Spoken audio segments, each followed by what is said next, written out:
Hello, everyone. Welcome to our Learning to Drive with Autism webinar.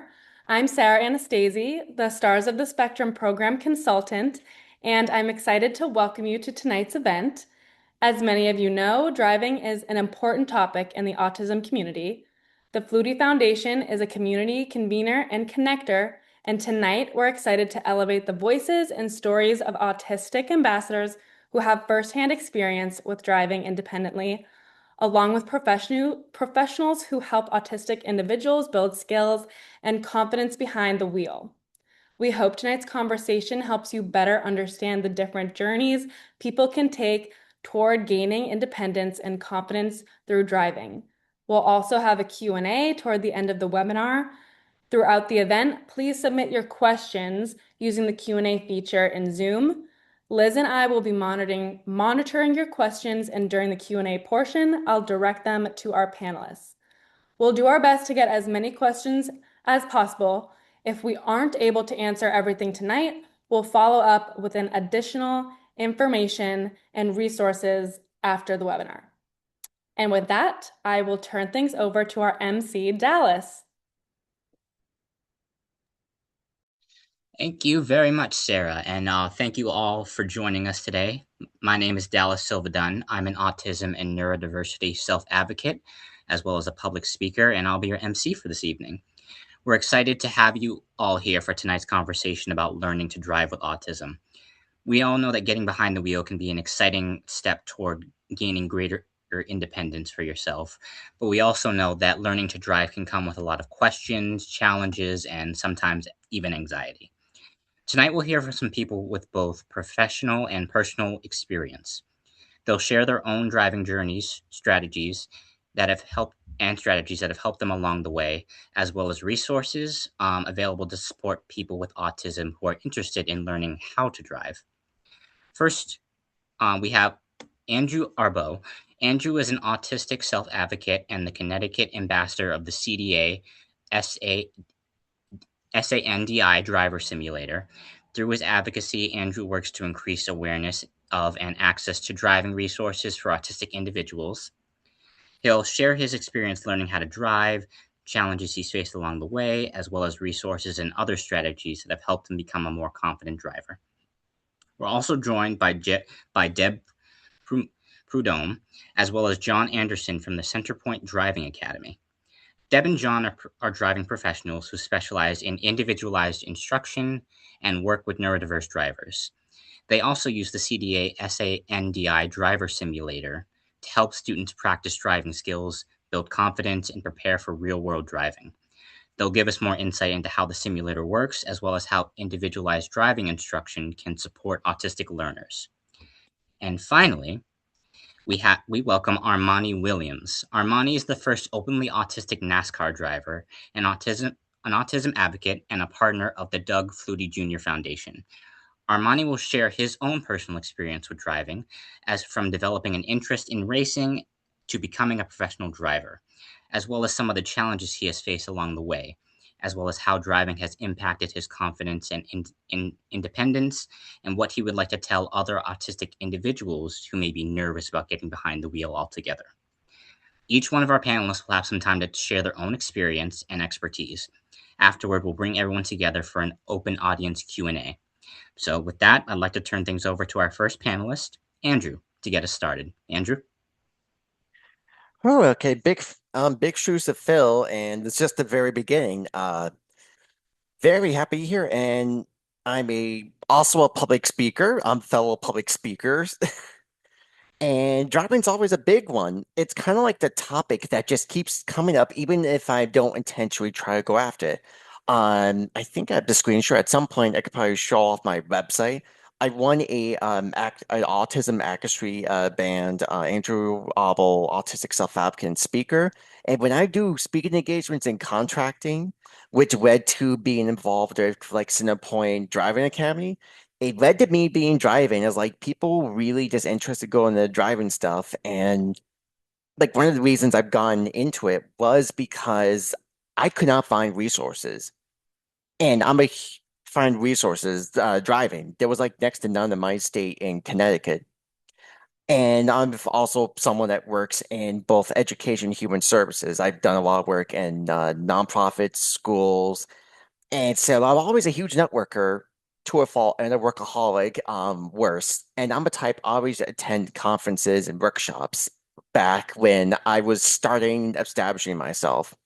And I never once saw a driving one. It was all about buses, and buses is great, mind you. But I feel like I'm a type where it's like if you have these like resources highlighted, I feel like that will make a big difference. People will be able to visualize it, at least like get in that light to be able to educate themselves for better or worse. So I always felt left out, and I still kind of see that. I don't want to kind of call names, but I kind of still see that just people don't be like, oh, wait, driver readiness? I never thought about this. And I had this happen to me in an Ask Me Employment First webinar I did, where it'd be like, do you cover driving resources on your very like interactive transportation map? And it was like, no, I don't. So I'm using that as a networking opportunity in the next few days. I'm excited for that. But with driving, I should probably quicken up. It just was finding strategies that worked for me because if I couldn't find a way, if I couldn't make it work, if I there's no other resources there, I had to try out and discover strategies for myself. Like I'm always big on routines, and all of this you can most likely go on my website, which I'll screen share in a few moments. I'm big on communities. Like, if you're a type, if you love video games, if you love pizza restaurants, if you love the places that you could genuinely care about, that gives you a reason to drive, all of those are legit good reasons. And I don't care if it's like Thomas the Tank Engine or if, let's say, you drive into GameStop just to get this Dragon Eye plushie. Like, I can care less. If it works for you, it works. It works. Like, I feel like encouraging people to use their community. Like, I'm always big on that.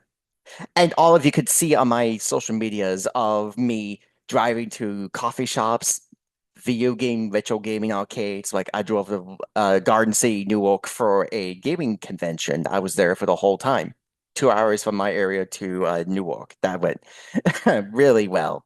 So I always like finding communities and just being willing to try it out. Like I kind of felt driving to me, it's just kind of embracing that ambition side of just kind of going out there and making it kind of work, making it like work for me and trying it out, like starting small. Like you don't have to go on a highway first thing. Local roads, using those community places you care about, and then build your way. It's kind of like doing like level 1-to-1 of Super Mario Brothers. Start very simple. You have this little space, you experiment, and assuming things work out, you get the basics done and you're ready to tackle the other type of levels. Like I've always gone by that kind of leveling up one. Not to say all of it's like a video game, because no. But for me as growing up, someone that grows up in video games and someone who's goal orientated and very driven, like no pun intended, like it works for me. And that's something that I'd highlight, and I think this would be the best time to show off my website is I'm always out there wanting to kind of prove more, and it led to me like talking about driving experiences, led to me creating this, and it become even bigger than I thought, where I actually got into public speaking because I wanted to show off all the resources I have. Like this is from the last I started doing presentations back in 2019. And I wanted to make it so no one has to do this by themselves. And there's actually like actual resources. And I definitely want to include this as a link for all of you that intend here. Like this covers all 50 states, covers schools, non-driving schools. Like it is a great link. And it just led to me getting all these opportunities, like running a few programs. And I should probably brought up what Deb and actually this is a picture of me going to trying out Sandy. It's called Sandy. I got to try this. I'm excited. I was excited to finally try it because this is over at Centerpoint Driving Academy in Milford, Massachusetts, and this is the only one that exists in the New England area. And that's why I'm working as the ambassador for neurodiverse technologies to kind of get this out there more often. Like it proves to be kind of one way to kind of go out there and learn skills. There is a virtual reality. I did 2D because it wasn't working out. But but it kind of worked to me. I did this as a test and it actually functioned really well. Like you see two monitors here and people kind of the instructor Deb who was with me kind of provided like the controls for the session I did for it, and it was really good. Like it really like it wanted to kind of show how your eye tracking, your like executive functioning. It was like a place you could test it out and just see if it makes sense or not. Like it's kind of like I attended a few webinars and like driver simulator is kind of meant to be like the bridge to connect you fund this type of thing to real life driving. There will be differences and some things are like different between the virtual space and the driving space, but it is about kind of giving like the person that uses it a opportunity to do it. And I kind of wish I had this and the fact that I get to try it and it's like I'm kind of even more convinced it is a cool tool because I'm a type I like choices. Not because of me growing up in video games, but I genuinely love choices and I want to be able to create resources and add more things to everyone.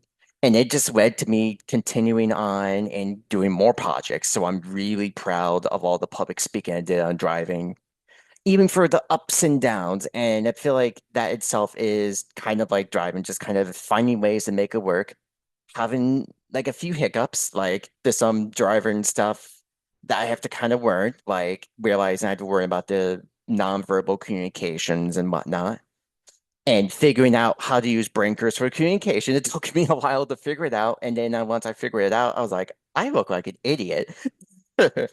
But it's normal. And then figuring out how to do things like how to figure out how to fix Windows, how to call for a service. I had a bird attack me on my way over to visiting one of the ARCs in Massachusetts. So there's always something that comes up and something comes up. So it's like there's still challenges and things for me to do, but I feel confident on this. And I just want to deliver both the responsibilities and the living joy of driving. Like there's a lot of things. Like there's just nothing to it. Like me going out there, listening to a video game arcade or gaming music, like listening to a podcast, having like a cup of coffee. I'm a huge coffee drinker. And just driving on the highway, driving to a places I care about. Like there's just nothing that describes it to me. And driving is filled with responsibilities. I wanted to get that out there. So, so given the time, I'm going to leave it to the next person, and links and my email could be on the part maybe the big resource page for everyone later after the webinar ends. Thank you very much, Andrew. We appreciate all the insight you've given us, as well as thank you for the clarification on the Sandy driving simulator. I should have looked that up beforehand, but regardless, next up we have Deb and John from Centerpoint Driving Academy to talk a bit more about this system. I'll leave it up to you two. Yeah, thank you, Dallas, and Andrew. Thank you for the introduction there. My name is John Anderson. I'm one of the founders of Centerpoint Driving Academy. I'm excited to be here. My partner and I started this company really around learning how to drive safely, preventive, how and the people can learn to be preventing accidents. And it's evolved over the last 8 years. But our philosophy is all around safety and how to develop safe, confident drivers. Um, so just a little bit um, about Centerpoint. We provide a unique experience.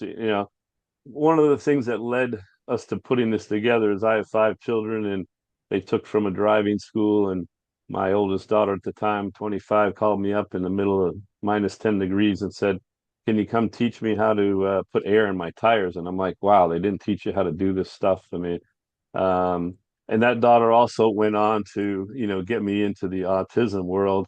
And she went and studied at university and has been teaching autistic children in their homes in the Metro West and in schools for the last 10 years. So it's something near and dear to my heart. But my partner and I thought, we create a better, unique experience. You see our picture, and we only use SUVs. Why? They're safer than sedans. We have late model SUVs. We also developed a life skills class. It's free for the family. Half of the people who come are parents. We teach you crazy things like how to change a tire. No one teaches you real world experience. It's kind of like going to school and you're ringing a bell. Well, where in life do we get programmed by a bell? So we're trying to teach real world experience. We bring a police officer and a master mechanic to the class. Police officer talks about how you should act when you get pulled over, and where you put your registration, which is not in the glove compartment.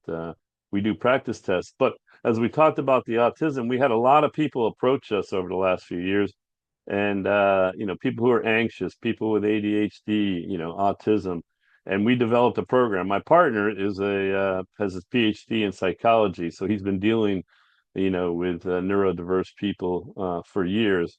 And so we developed what we call a GO program, which is really that one-on-one instruction around building confidence in the real world. But then we discovered SANDI. And, SANDI was developed by Vanderbilt University, 12 plus years of extensive research, and it was developed for neurodiverse instruction. And it's an excellent tool. You can see a picture. You saw it from Andrew as well. And, we're excited about the things it does. And it's kind of the bridge to reality, as I like to say, before you get behind that real world. I mean, you can't practice the things you can do on SANDI in a real driving lesson. I can't have it pour down rain. I can't have someone back out of a driveway. We're going to have an accident. And you certainly don't want to put somebody in that scenario. But it also builds confidence. People can get comfortable being behind the wheel, working, pedals, but we can create real world scenarios. And Deb will talk to you a little bit about some examples with our students. But it's in a safe environment. This is a picture of our actual office with the simulator. It's in a no risk, so we're not behind a live wheel. There's no, you will crash on the simulator, but you're not going to crash in reality. So you can experience that real world feel in a sensory friendly environment. We kind of break it up into 3 phases of learning. There's an introduction, understand the basic controls, understand, how to practice speed and steering skills and the coordination between pedals. That's a big deal for a lot of students. Little things matter. So it's building that comfort. And then we have different scenarios or, free drive. You start in a rural road, with no pedestrians, no cars. Then you move to a road with pedestrians on it and get comfortable. Then you can progress to where you have pedestrians and other cars on the road. Then we can step you up to highway driving. So there's a progression that you can achieve based upon your ability to pass and master things, all along with being confident and in your reading of signs. As Andrew mentioned, it tracks your eye movement. So it will tell you didn't look at that stop sign. And at the end of the lesson, you're going to get feedback on that. So there's a lot of interaction and things that will pop up on the screen as well. But students get to experience that real world. But there's an instructor to the side coaching you and watching you and monitoring you along the way. So it's not just jump in the simulator and go on your own, because there's a lot to do behind the wheel, as we all know, for those that have driven for a long time. So these are paced lessons. We don't move people along until they have the confidence and they're not too anxious. They're making right-hand turns. They can go into a parking lot. And so typically, there's people take 10 to 15 lessons and get comfortable behind the wheel. And then we progress them into our driving program where they're behind the wheel in a live environment, but they've built confidence. And by the time they get behind the live wheel, they're comfortable with the steering wheel, with the pedals, with the other things that are going on, reading the signs, where they just didn't have to get into that and pull out of a parking lot and get, very anxious about what's going on. So with instructor monitoring, you're getting real-time feedback. And most of the time, parents are participating as well. And, in the experience, we even have parents taking, after the students are doing it, they want to hop in the simulator and give it a ride too. So we're also seeing it for other people like seniors, citizens, children worried about their parents still capable of being driving, interaction and reaction time. So there's lots of unique scenarios for the simulator to perform. So I want to turn it over to Deb. She's had a lot of experience over the last year. She's been driving our program. She's a 20-year veteran of teaching neurodiverse students in school, and she's applying that in the real world with students today. So Deb. Wonderful, thank you. Yes, so much good has already been said. And backing what John said, like this is our program, Sandy, it's a very tailored program. This is one-on-one. We're sitting side by side coaching. And this is Tyler. Tyler was the first neurodiverse student that I worked with, and he was my inspiration. When we got this simulator, I worked with several students, but he was my first neurodiverse student. And it was working with Tyler gave me goosebumps because he came in, he was nervous, to be expected, but he sat down, we went through the tutorial to see how it all works. And in the first lesson, I already noticed his confidence growing, right? He was having success with his lessons. And from the simulator seat, he just looked at me at the end of one lesson and he gave me a high five. And he popped out of the seat and he got up, and his mom was sitting in the classroom, and he gave her a high five. And then he went right back to the simulator to get going again. And I did 3 lessons with Tyler. And I swear every time he walked out our classroom door, he was a little taller. And that's when I realized the importance of this tool that we got. And I contacted John and I said, we need to reach out to the community. I mean, this is big, like this can change people's lives. And since then, I'll tell you, we've been busy. We've been getting calls daily for people who want to sign up for simulator lessons. And what does that look like if you're curious? It starts with a discussion, right? Someone will come in and I'll talk to them about their driving experience so far, what challenges they have or what fears they have. And that really is going to help me drive instruction. So, and then we start, I keep looking there because that's where it's sitting, a little tutorial about how all the controls work. And I've worked with some students who need 30 minutes of just understanding how the foot pedals work, the gas and the brake, because they don't have that muscle memory yet. And we work on that before we even go to the next step. So I have other students that need more guidance with steering techniques, and they're steering and their arms are becoming almost pretzels. Some students who don't even want to get close to the simulator because the fear of driving is that real. And like Andrew said, it's small steps. We start very small and we progress slowly. It's very flexible. It's as the student needs.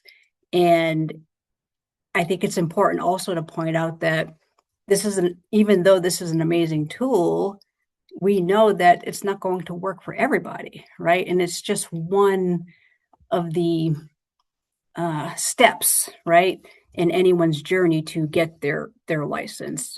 Even for a neurotypical student to receive a driver's license is at least 6-7 months to a year, depending on their journey. So it is a process. And Sandy is just one of those valuable tools that can help people bridge, that little gap. Like, can I really do this? Is this something I want to do? And Sandy will give them the opportunity to decide that for themselves. Yeah. Thank you.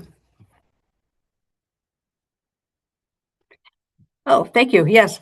So we had a summer promotion going for $99 for a lesson, and we're extending that out through the fall. If anyone was interested in learning more about Sandy, my email is right here on the slide.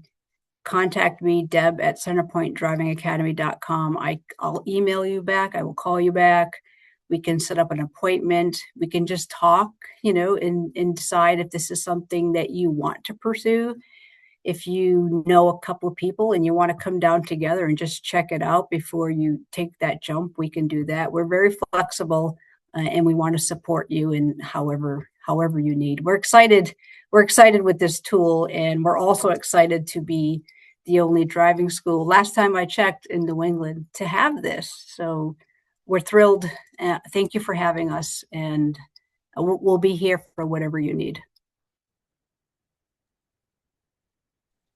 Thank you very much, Deb and John. Uh, it was very, very insightful and very interesting program that you got there. I'll be sure to check it out in my own time later on. But next up, we now I'll have we're now going to turn things over to Armani Williams to talk about his driving journey in the NASCAR industry.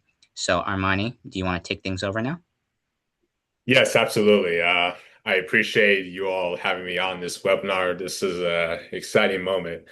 I will say, like, my entire story and my entire journey has always revolved around driving, and it's really opened my world in so many more ways than one.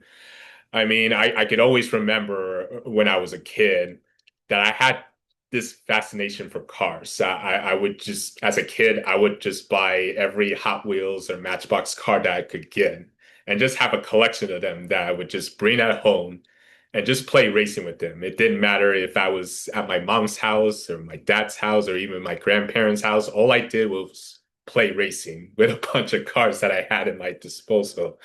And I remember, I think I was about 3 years old. I got a couple diecast cars that resembled NASCAR. And I thought to myself, this is really interesting. NASCAR, huh? Like it sounded so exciting that it made me want to look into it a lot more. And so I can remember when I watched my very first NASCAR race on TV for the first time. And after going through that whole experience, I was hooked from there on out. It made me want to watch every NASCAR race that was on. It was fun of how fast those cars were going. I mean, you talk about 180 to over 190 miles an hour. Like as a kid, I thought to myself, this is the coolest thing I've ever seen in my life. Like I wanted more and more of it. And just how cool the paint schemes looked and just the excitement of competition. I mean, the level of competition that the drivers had racing on track was incredible in battling for position, in battling for the win, and you get a trophy at the end. And so it made me think about whether or not that I wanted to become a professional race car driver. And as I got a little bit older, I could remember at times when I would go to amusement parks with my parents. And believe you me, if I ever saw a go-karting attraction somewhere, that would be the first thing I would go to just so I could ride those go-karts over and over and over again and never get tired of it. Now, the unfortunate part about it was that I wasn't tall enough to drive the go-karts myself. So I had to ride on the passenger side and let my parents be the ones to be behind the wheel. But I wanted to feel that need for speed feeling, that excitement of just pushing a race car over the edge. And that was at that point where I was just one step closer to really wanting to become a professional race car driver. And it was about when I was 8 years old, when I started to realize that racing was my path to life. This was something that I wanted to be successful at. And I told my dad that I want to become a professional race car driver.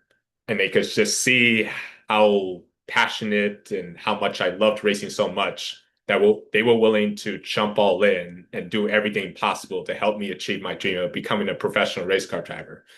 And that meant the world to me to have like a great support system with my family that can see what you truly want to do in life and they're willing to help you along the way. And so, like a lot of race car drivers, yeah, as they start out their career, you got to start something small. For me, that's what I had to do, kind of drive small cars in big time competition. And then as I got more comfortable and I started to sharpen my skills, I challenged myself to race bigger, faster, more challenging vehicles. Because that's the only way you're going to be able to get to the professional level and the top level is that you got to continue to challenge yourself in trying everything you possibly can to see whether or not you're capable of doing it. And I always believed in my heart that I could do it, with having to race go-karts at first. And then I ended up racing what they call mini cup cars, which is like a half version of like your regular size car.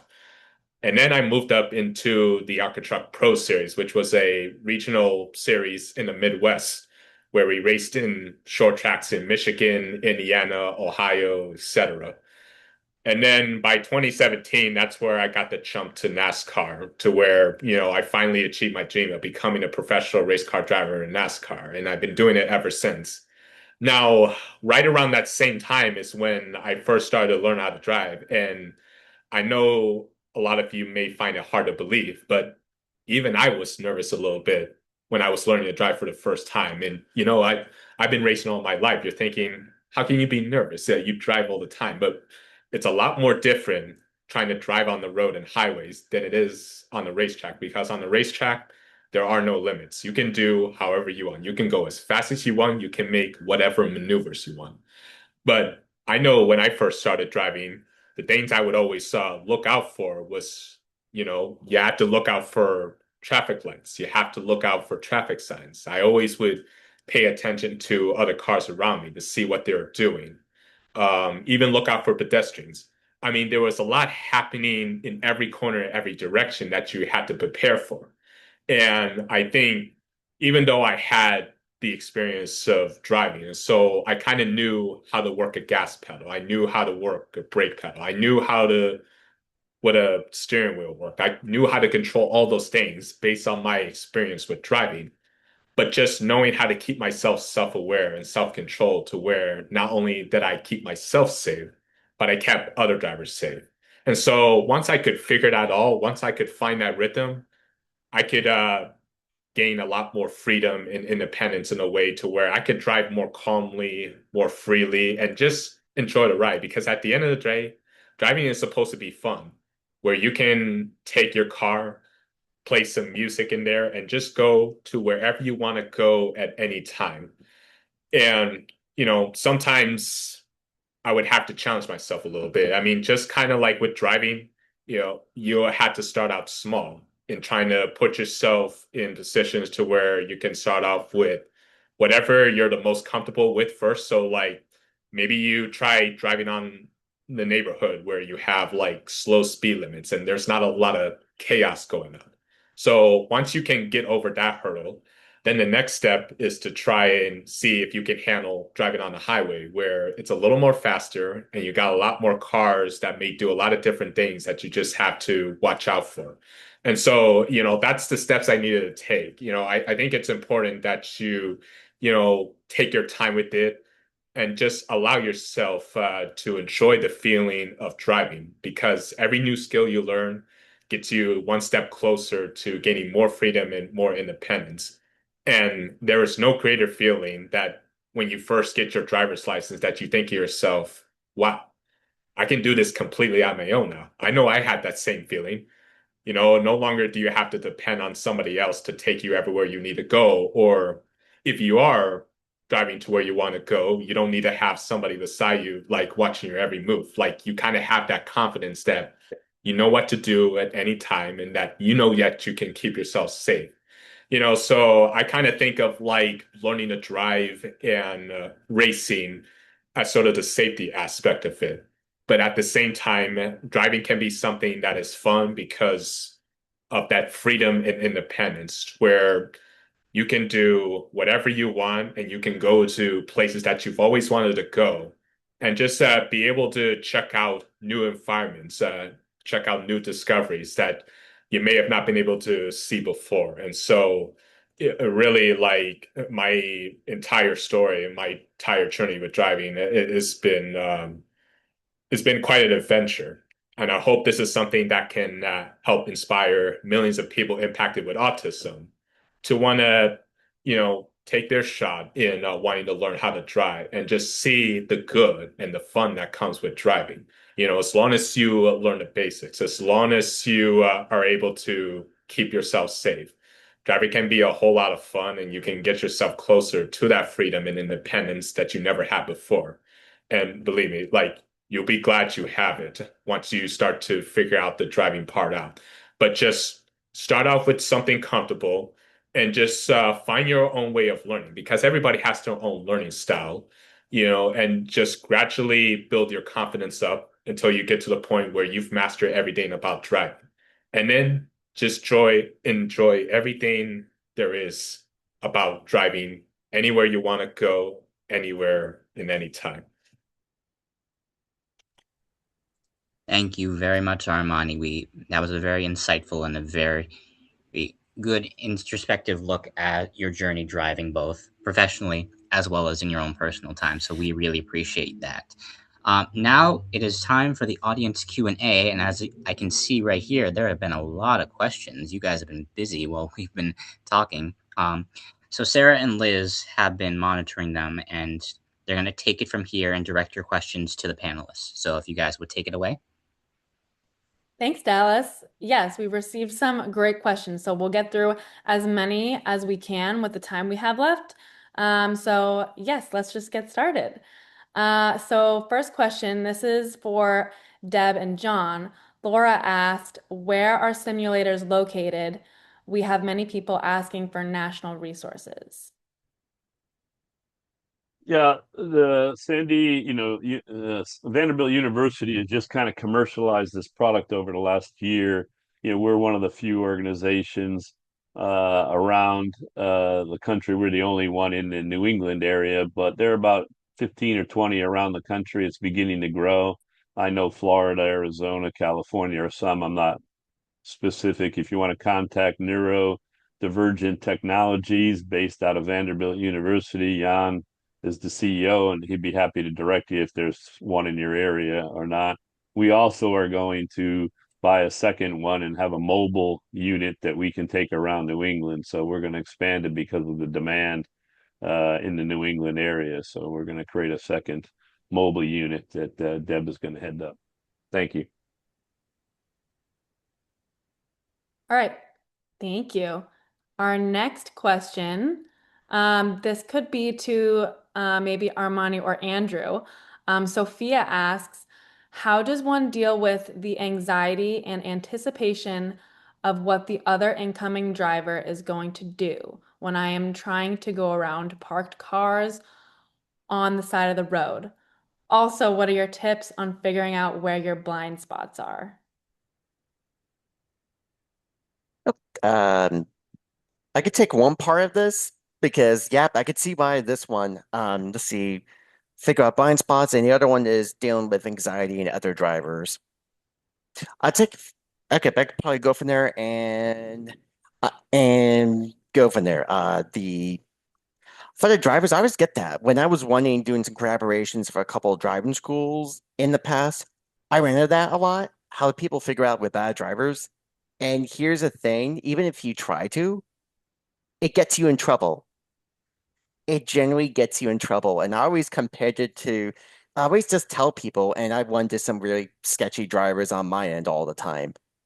And a lot of it is like the only thing you can do is to not play their game. Kind of like I compare it to any of you watch like Hell's Kitchen, the Gordon Ramsay show, when you watch these chefs keep burning like the beef Wellingtons, the scallops, scripted or not. I mean, that could be debatable, but if after watch that, they'd be like, if I could figure out a way to not burn these things like these people are doing, I could try that. So I always describe it like that, and it's kind of true. Like it when I see someone going through here, because I've seen some blatant examples. I have stories, but I don't want to. It'll go to death. One time, I was driving one of my students. I work at a autism school in Connecticut, and I was driving them on a garden job site, and this person did not care about the median because I was driving on the right lane, and it was like near a stoplight. And this driver was pretty much driving in my lane, completely disregarding the medium there because, they're supposed to drive on the left because I'm driving. I had to kind of maneuver I was driving a big white van with one student, just helps the part of their plan. Yeah, so that was like a very blatant one. And my other student could be swearing off, swearing the heads off, but I had to use that as a teaching example of you don't want to be enraged, don't want to engage in the same thing because it just makes it kind of no different. I was kind of coaching them because trust me, it was pretty brain free, terrible driving. So it's like I always use those teachable lessons because I'm a type where if I can learn from my own mistakes and watch other people go, like that's something I always like to kind of keep myself fresh in driving, even if I'm just driving it as such a fun, exhilarating feeling. And then blind spots, I always use I always use like the mirrors. Like I always keep looking. Sometimes I'm driving. I kind of look like again. I use mirrors, and I like turning. I have no issue turn my neck there. So just kind of getting use that and getting those rear windows white is your best friend. Like is entirely your best friend. And with that, I'm gonna make sure next with that with next person you can fill in all the other gaps I might have missed. But I'm go with a racing car perspective, which sounds amazing. Like I love everything that you just said. And yes, driving is has that joy of like describing it, and me finally admitting that like it is a lot of fun. Yeah, thank you, Andrew. Oh yeah, go ahead, Armani. Oh, yeah, sorry about that. I mean, I don't know. I would say to what you can do to avoid, like anxious drivers out there is probably just stay as far away as possible. I mean, like when you're driving, you can always tell when like, drivers are making a little erratic moves, and then it's like something that you gotta feel and sense it. And once you can see it, you just want to make sure you give yourself as much space as possible, because the last thing you want to do is to get yourself in trouble with that particular car. I mean, as far as blind spots, I mean, it's pretty easy to recognize. So it's like, say, you're driving, a regular sedan car, and then you pull up to, say, a big SUV or a big truck, or even much bigger, even a big semi truck. Those are the ones where the blind spots can get really dangerous. And so the best thing to do is to pretty much don't be beside them for too long. I mean, you really got two options. Either like stay behind him or just find a way to go past him. So that way you can get out of their blind spots. Because the longer you kind of sit beside them, you never know if they may see you on the left or the right side, and they could turn in and make contact with you. And now it's like both of your cars are damaged. And even when you're trying to pull out in a parking spot, ready to take off and drive off, you always want to be aware and pay attention to all your windows and all your mirrors. It's kind of like, as a kid when you're taught to look both ways before you cross the street, right? You got to do the same whenever you're leaving parking spots ready to drive. You always got to be aware that there could be cars coming. And so you want to just make sure you're in a clear area or in a clear site where you're not in danger of getting run into. So as long as you keep yourself alert, as long as you keep yourself self-aware in terms of paying attention to what's going on around you, you won't get yourself into those situations very often. Sarah, may I add 30 seconds here? Yes, go Yes, ahead. thank you. Thank you. What we teach driver's ed here, and what I tell my students all the time about this is you need to be aware of the environment that you're driving in. Whether it's, are you on a road where there's a lot of cars parked on the side of the road? Are you on a country road? First, your environment. What kind of environment are you in? But most importantly, understand that you cannot control other drivers. You can only control your actions. And the best way to control your actions is with space, and giving yourself plenty of space to respond to any other car is your best bet. Awesome. Thank you for that. Moving along here, this could also be for Deb or John.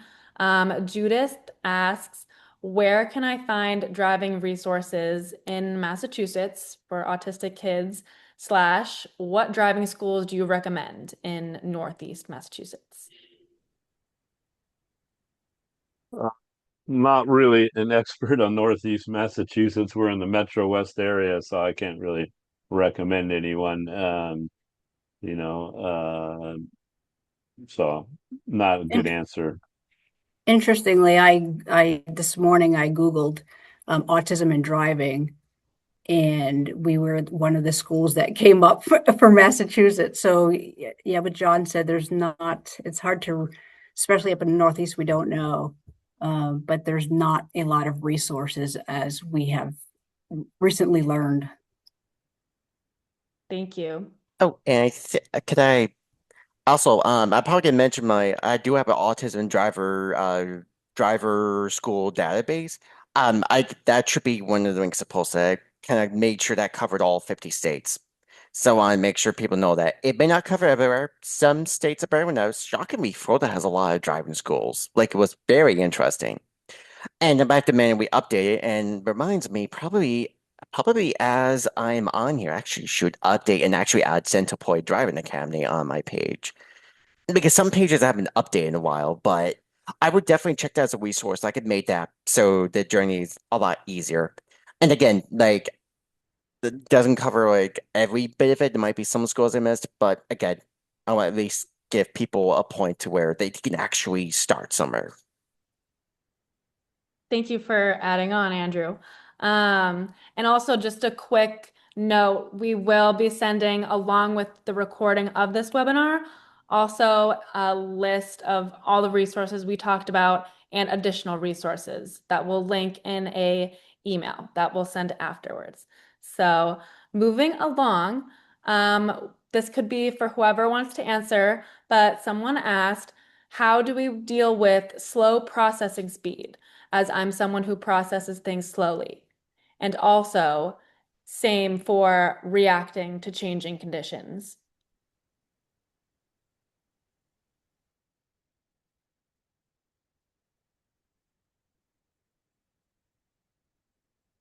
Hmm. I'll Well, jump in. maybe just Oh, go ahead. I was I'll gonna let jump Deb in. answer this. Oh, okay. Interesting. Great question, because I was just recently looking into this myself because I'm thinking, how can we add this to our program? Because reaction time is critical for driving, and we know that if someone is concerned about their reaction time, that's a real fear. So I've actually just started researching. There's different apps that you can download on your phone, and there's different websites where you can work on your reaction time, and there's a lot of free apps as well. Um, that's what I would recommend for reaction time. And again, I'm just new into my research for that. As far as um, sorry, slow processing times. Um, Again, I think it's just something like any other skill. The more you practice it, the more efficient you can be at it. And I'll let someone else take over from there. But yeah, that's a new area of research for me as well. Yeah, I mean, I think when it comes to slow processing things, it's like Deb said, it's all about practice and repetition. Like if things are kind of like slow to process, then it's just like it could be a sign that you just need more time on the road to practice, or at least more time driving to where you can be able to learn certain skills or certain situations so that you can process things faster and it becomes second nature. I mean, as far as changing conditions, I mean, that's definitely something that, everybody's always concerned with. I mean, you go out to drive on a rainy day or even a snowy day. I'm sure all of us don't want to deal with that, but it's like, I think when it comes to that, like that's where you gotta like let your brain process to thinking, okay, like the conditions are not as great. Maybe I need to slow things down and just be more cautious with myself to make sure I keep myself safe. I mean, how many times do we see something on the news where there's an accident involved because someone wasn't smart to just kind of like slow things down because the road conditions weren't safe to drive on anyway, So I think like as long as you keep yourself cautious, and make sure that you're smart about it, I think a lot of those things can help you out in terms of making the process of driving anywhere a lot more easier and fun at the same time. Oh, and I should probably add this bit to it. And I was describe it as this. I feel like for learning to drive, and unless the states like Connecticut that has a really, I don't agree with it, like a 2 year time where your learner's permit can expire. I never liked that because I'm a type, I would want to take my time. Like, I didn't get my license until I was 25, and that was back in 2018. I'm currently 33 as of right now. Like, I really tell people, like, there's no magic age to start driving, and just I want people to take their time. It took me time. I know there's people that passed in their late teens, and that's cool. But everyone's at different places and might need more time to take resources and look at different resources. Like, there's been some cool comments. I was a few of those Q&As I was kind of admittedly answering. Hopefully, no one mind me answering those, especially the Connecticut ones. But there's a like driver, but they're a cool website where you could search up driver rehab specialists, and they're there to help you train. They kind of train to work with various different conditions, disorders, and they can work with you and do an evaluation to see if you're like driving ready as of right now, or you just need more time down the road. No pun intended. Like there was someone in Facebook that wanted to comment about driver rehab specialists, and I wanted to also recommend that. Like those are very important people to search up along with other driving schools too. Thank you. So next question we have, this could be to Armani or Andrew, but Michelle asks, how do you deal with nervousness? How do you build confidence? Uh, am I okay to answer that first? How to build confidence? Yeah. I mean, I am kind of talking, so that kind of defeats the purpose of that No, go ahead. question. We'll just speed it up just a little bit, though. I'm trying to get as many questions as we can. Just taking your time, and I'm always a type. What I learned is to have a goal in mind because if I don't have a goal on things, like I have less motivation doing it. So I always like to add little goals that I can do. And again, could be really simple. It could be just buying a Pokemon plush in a video game store. Like I can care less of the reason. If it's something that's really simple, like that kind of helps out. Again, kind of build one and if you're able to do a weekend job, if you work somewhere and if you're able to drive there, that's actually the best feeling because I remember driving to like a Lego program I used to work at, made my dad had me be the driver's seat and drove there through back roads, and it was a great feeling. It was even better when my dad came back and I was like, "Can I drive back?" Because it meant more driving time. It actually built me a reason, like actually give me a reason because I was getting paid work hours. I was getting work experience of what I was doing. This was back like almost a decade ago. So if you're able to take opportunities like that, that can really help with confidence. Yeah, I would say for me, how I would deal with the nervousness is I kind of like to just think of something that takes me to a calm type of happy place. I know like there will be moments where it's like I may be a little nervous before I get into a car, but if I can just think of something that will just like ease some of my nervousness, that will help. And I think what also helps is I have this habit to where if I'm planning to be somewhere, always like to look up the route of where I'm planning to go and just seeing how the traffic is flowing and what type of activity is going on there so that I know what to expect. I know what I'm going to get myself into so that when I get there, I'll know how to be able to handle the situation, especially when I'm driving. But I mean, at the end of the day, it's just like you just gotta challenge yourself to, drive more and more. And it's like the more you do it, the less the nervousness is gonna go because it's like you're used to doing the same thing over and over again. And it'll feel like kind of a walk in a park. Like, hey, you've done this before and you can do this. And so I think it's just all about, practicing more, getting yourself on the roads and the highways more, and putting yourself in situations so that you can have the opportunity to overcome it. And eventually it'll become second nature. And then everything will feel like a joyride, pretty much. Awesome. Great advice. We're going to do two more questions. This one comes from JJ, is asking Armani, as a kid, who was your favorite NASCAR driver? Oh, this is a good one. I've been asked this so many times. So, when I was a kid, my favorite driver was always Jimmy Johnson. Back then, when he was driving that 48 Lowe's car, I just liked the aura that he came across as a race car driver. What he was on track, what he was off the track. I mean, he was always a competitive person who would just will the car for all she was given him. Like, I think he was one of those drivers who could just drive a loose car better than everyone and can just make it go fast. I mean, it was incredible the talent that he had. And he was just such a class act off the track, would always show true sportsmanship. And, that was just something that, as a kid, as I was thinking about wanting to be a race car driver, I wanted to almost emulate him a little bit more, kind of learn about the things that Jimmy Johnson would do and apply it to my own as I was trying to continue to move up the ladder in my career. So Jimmy Johnson was my man back in the day. Great answer. Thank you. Our last question is going to be for Deb/John.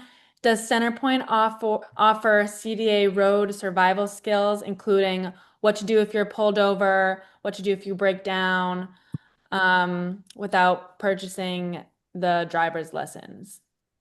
Those come up in our life skills class, but I'll tell you, I actually just typed that in the chat. You can actually find that information right in the Massachusetts Driver's Manual. Our class is based on that manual, and that information is in there, and you can download it for free right on the RMV website. Thank you. All right, we are now I'm going to turn it back over to Dallas now for our closing remarks. Thank you very much, Sarah, and thank you again to all of our panelists. Thank you to Andrew, Deb, John, and Armani for being a part of this wonderful conversation, as well as for sharing all of your relevant experiences and expertise with us. If there's one thing we all hope everyone takes away from tonight's webinar, is that learning to drive doesn't look the same to everybody. It can take time, practice, the right resources, and finding an approach that works best for you. And to follow that up, we'll be, like Sarah said, we'll be sharing all the additional resources through email after the webinar so that you can learn more about all the programs and information that was discussed tonight. We'd like to thank everyone who was able to join us today and submitted questions. It's been a great turnout, and we hope that tonight's conversation has helped you feel a little bit more informed and confident about the road ahead. But before we go, we do have one more special part of tonight's program, and we are excited to welcome Sam the Sentient, who is going to close out our evening with 2 songs. So, Sam, I'll turn it over to you. What's up, everybody? Glad to be here. Glad to see all your lovely faces here. Once again, my name is Sam the Sentient. I'm one of the stars of the spectrum artists, a representative of the Flutie Foundation for Autism, and I'm a rap artist, an MC. And tonight, with this music, I'm going to help you all drive to success a little bit more. So, without further ado, this first song is a song that I actually wrote and dedicated and attributed to the Flutie Foundation. It's called the Flutie Rap Anthem, or Flutie Foundation Anthem. So, all right, let's go. Rewind.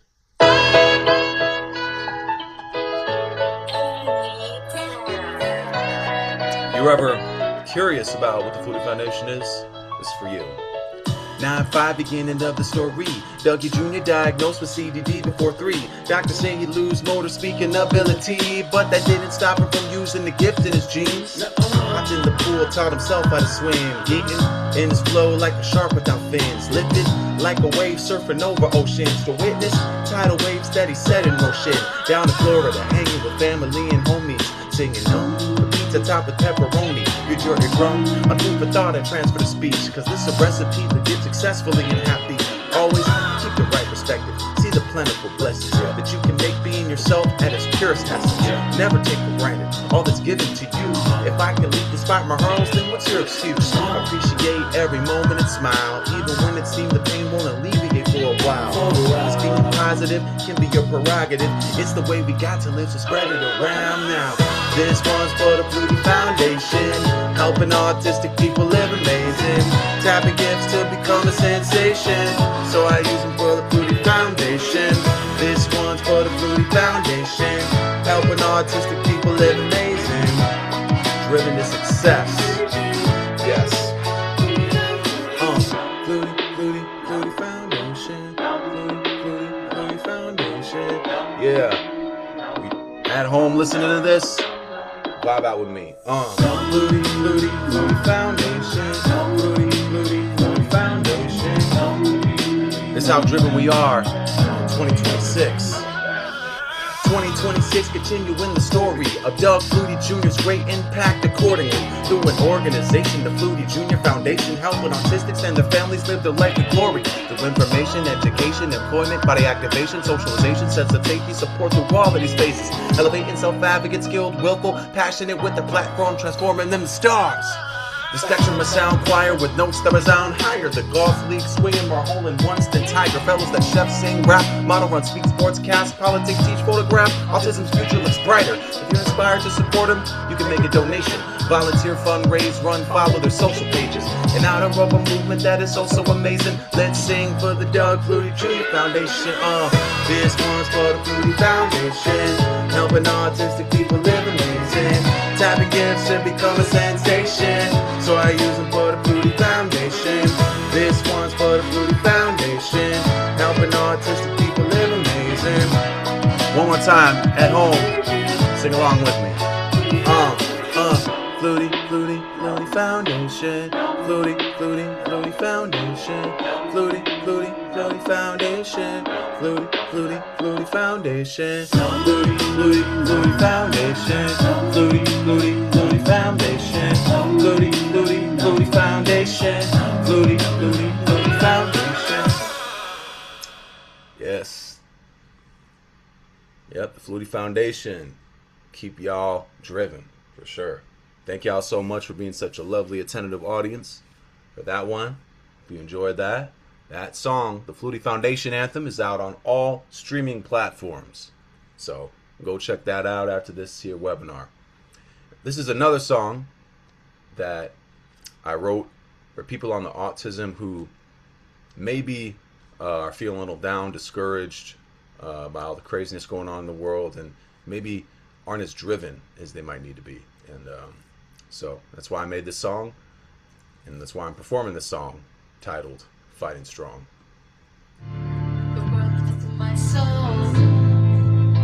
Yeah, I keep fighting strong every day, yeah. Almost ended it all. I keep fighting strong every day, yeah. Do you ever feel down in your luck, scratching lotto tickets and praying your success will blow up? Do you ever feel misunderstood by everyone no matter what, feeling down in the dumps? Do you ever feel life's unfairness, rejected numerous times regardless of all your merit? Do you ever feel really embarrassed about being grown, taking out loans from both your parents? Do you ever feel trapped in a box, sacrificing your gifted purpose for a 9-to-5 job? Do you ever feel alone in the crowd, only way you know how to fit in, standing out while they watch? Do you ever feel angry and disconnected from your harsh reality, so much so refuse to accept it? You ever feel so enraged, pulling up every window shade, throwing fists to the wall breaks and screaming like an adolescent? Check this. The world testing my soul, playing my cards, I will not fall. I keep fighting strong every day, yeah. Keep fighting strong every day, yeah. Almost ended it all, spirit within, give me something to live for. I keep fighting strong every day, yeah. I know how you feel, let the house with all I can count to lose still. Crowded by doubt, inside and out, bulletproof shields. Pushed away the average plate, hunger too real, wondering how to deal. I rise up in the AM, smile at my creator, providing me the state to shine where I was made to the drive, to the job, feeling fake, to be positive. God has designed future right in this place, no lie. When life hit with drama and challenges, I pray for the spirit to balance it. Cause life is whatever my mindset, whatever my mouth spit, I might as well live it. Picture me rolling with a good head on my shoulders, hard on my chest, looking on me, best demons cannot get any closer. Striding my step while I do my best to keep progress moving forward. And I'm fighting strong, rhyming every song until my last breath, then I'm gonna sing along. The world testing my soul, playing my cards, I will not fall. I keep fighting strong every day, yeah. Keep fighting strong every day, yeah. Almost ended it all, spirit within, give me something to live for. I keep fighting strong every day, yeah. Keep fighting strong every day, yeah. Thank y'all so much once again. My name is Sam the Sentient. Got the name in the right here in this little video thumbnail. At Sam the Sentient, SAMTHESENTIENT on Instagram, TikTok, YouTube, and Facebook. That's where you can follow me. Okay. So, once again, thank you. Shout out Liz and Sarah for inviting me on this wonderful webinar. Shout out to all the work that the CDA, the Driving Academy, is doing all the way out there in Massachusetts. Shout out to every person, self-advocate, autism advocate on this chat right now. Shout out to the Flutie Foundation as well. Thank you all so much. Hope to stay in contact and have a great, amazing rest of your night. Thank you, Sam, and thank you to course. all Thank of our you. panelists. We wish everyone a wonderful evening, and thank you for attending. Thank you for hosting. It was wonderful. Thank you so much. Yeah, thank you. This was a lot of fun. Yes, it was. Thank you for inviting me to MC. I really appreciate it. Of course. All right. Goodbye, everyone. Thank you, Sarah and Liz. Bye, everybody. Take Bye, care, y'all. everyone. Thank you. Have a great night, everybody. Good night.